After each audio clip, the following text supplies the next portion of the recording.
The three most expensive Replica Unique items at the moment are Replica Headhunter, Replica Shroud of the Lightless, and Replica Farrul's Fur.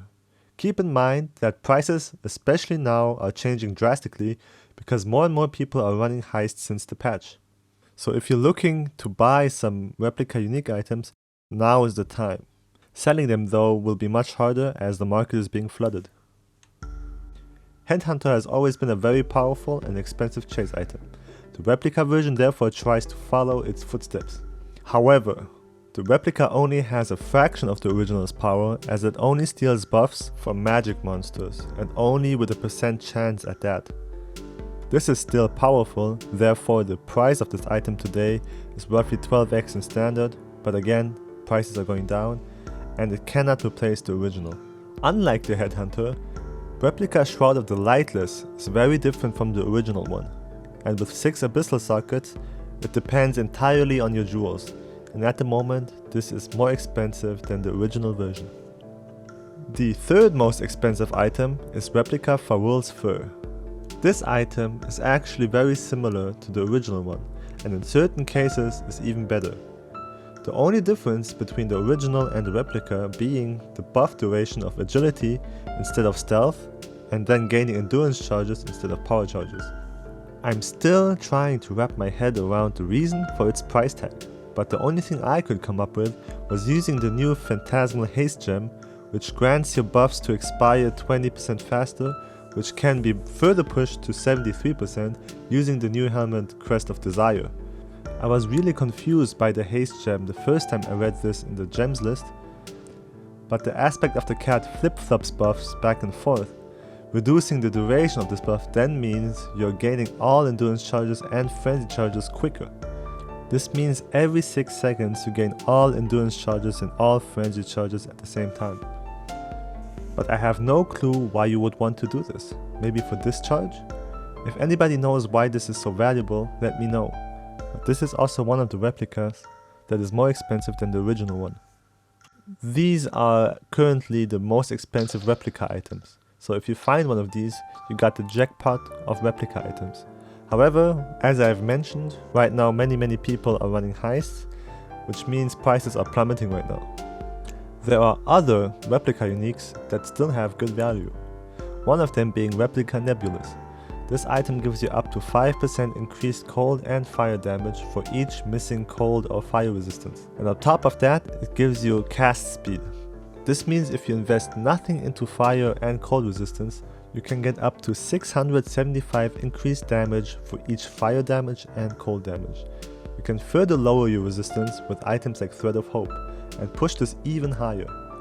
Whissp has made a build concept around this. You can check his video out on his YouTube channel, but essentially the idea is to redirect the fire and cold damage taken into chaos and lightning damage. This can be achieved with various items, including things like the glorious Vanity Jewel with Divine Flesh, which lets you take 50% elemental damage as chaos, an incandescent heart chest piece, and the new unique shield Font of Thunder.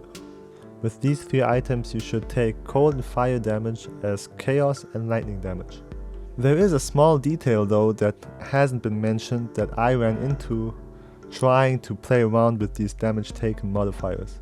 Path of Exile is a game that really focuses on the fine print, and the incandescent heart states that the elemental damage of hits will be taken as chaos damage, meaning that the Divine Flesh and Font of Thunder will both convert the hit damage and the degeneration damage, but the incandescent heart will not convert degeneration effects. I had to learn this the hard way by trying to use the Crystal Vault chest piece and the Kaltenhalt shield, both of them converting the fire damage into cold damage taken, combining it with the glorious Vanity Jewel and a talisman that converts lightning damage taken as cold damage.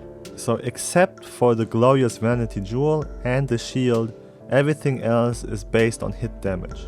This means 10% of the fire and cold degen effects will be taken from your cold and fire resistance, therefore stacking too much minus fire and cold resist can become an issue. So to smooth this out, you should counter the degen with a lot more regen. This leads to my personal favorite replica item, the Atsiris Foible. I'm a huge fan of regeneration as a defensive layer. This amulet gives you a good amount of maximum life, implicitly up to 2% life regen, but even better, it gives you 25% increased life recovery rate. Increased life recovery rate is essentially a more multiplier to all life regeneration effects, including leech and flasks. This is, in my opinion, really cool. Don't forget you can use catalysts on amulets, boosting life stats a bit more, and increased life recovery rate is kind of hard to come by. It is also a stat that every life build can benefit from. For other defensive items, I think the Replica Mistwall shield is one of the few replicas that is better than the original, as it gives you spell block instead of the normal block. Normally, whenever I plan on using Mistwall, I combine it with dodge and evasion, because your defense already has 2 layers against attacks, as evasion and dodge are separate modifiers. Adding more layers to defend against attacks feels less necessary. Defending spells, on the other hand, is much harder, as spell dodge is harder to get and evasion being useless against spells. Having that extra maximum spell block for one spell every 4 seconds makes it feel a lot better than the original. Also, avoiding physical damage rather than elemental damage also better, since getting resists is easier than getting phys damage reduction. Speaking of block, the Replica Reckless Defense Cobalt Jewel is better than the original as well. By stacking these jewels, it's possible for many builds to gain max block, but negating the downside is much easier. In fact, I'd say most players already are building immunity towards elemental ailments through flasks and other measures anyway, so this is a cheap option for getting more block chance. Replica Aziri's Acuity are really good for builds that scale ailment damage and crit, that also want to stick on the left side of the passive tree. It gives you perfect agony if you dealt a crit strike recently, meaning you don't have to use a Corralitos Flask anymore and you can save the passive points for something else. There are still a lot of other replicas that I believe are good, and even better than the original, that I want to try out. Here's a small list. There still are other good items that I'd like to try, but I just don't have the time for it right now. So if I find some extra time, I might play around with other replica items, but for now, these are the ones that I would recommend, or that I would want to play with. I've been playing a lot this league because there are actually so many new things that I haven't tried out yet that seem to be really fun. I mentioned playing around with damage taking as other elements, and I just wanted to see how good it is. I've expected something overpowered, but it does have weaknesses like I mentioned. I'm talking about the damage taken from hits converted to another element, not the Glorious Vanity Jewel and not the Font of Thunder Shield. I've started playing this game in hardcore mode for years and therefore love it if my characters can do things deathless.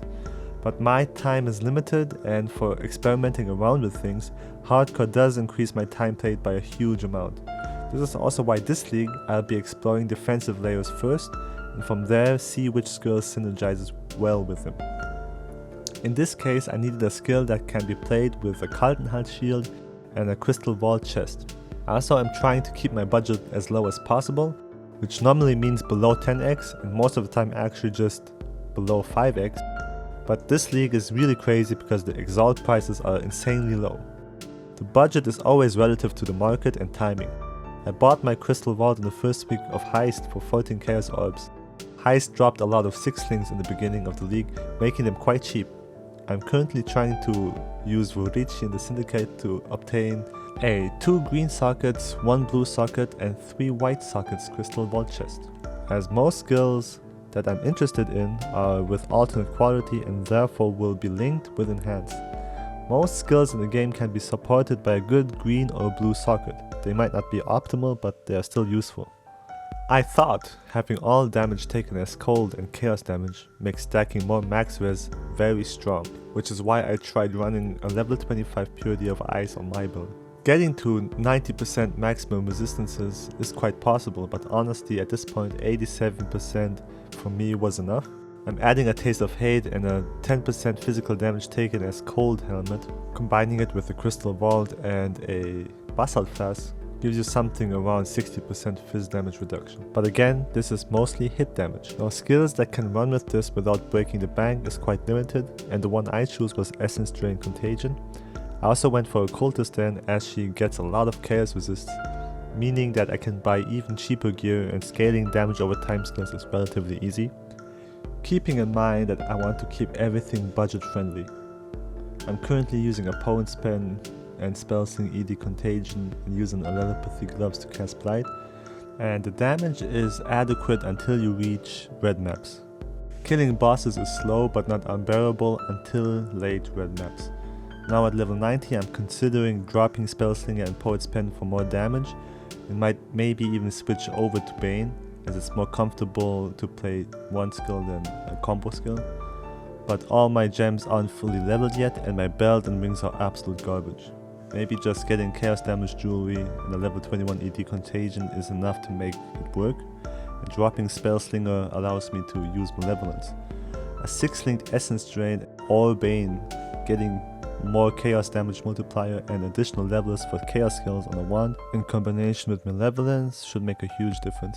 I've been farming with this character until I could afford a glorious vanity jewel.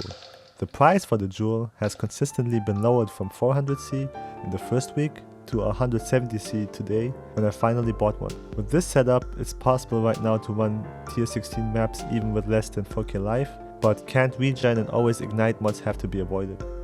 It is possible to run them, but again, single target damage is really abysmal right now with this trash gear. I will bench this character for now, as it was less about Essence Drain Contagion, as there are many ED Contagion builds out there, but rather a test on how good this defensive layering can become. I was hoping it could replace Juggernaut's defense and endurance charge stacking, and maybe it could shine a light on the whole Replica Nebulous thing, but it takes more investment and it doesn't provide crazy regens like the Jug would. Then again, you could throw this on top of the Jug, but that might be overkill. Anyway, short summary, if you find any one of these Replica Unique items, consider yourself lucky as you have found something quite valuable. Replica Aziri's Foible is my personal favorite, and I made a short list of cool uniques I'll play around with, and converting damage taken as a different element apply mostly to hits and therefore are balanced, with exception for the Divine Flesh Keystone and the Font of Thunder Shield. This is Y1 Gaming, and I hope this is helpful.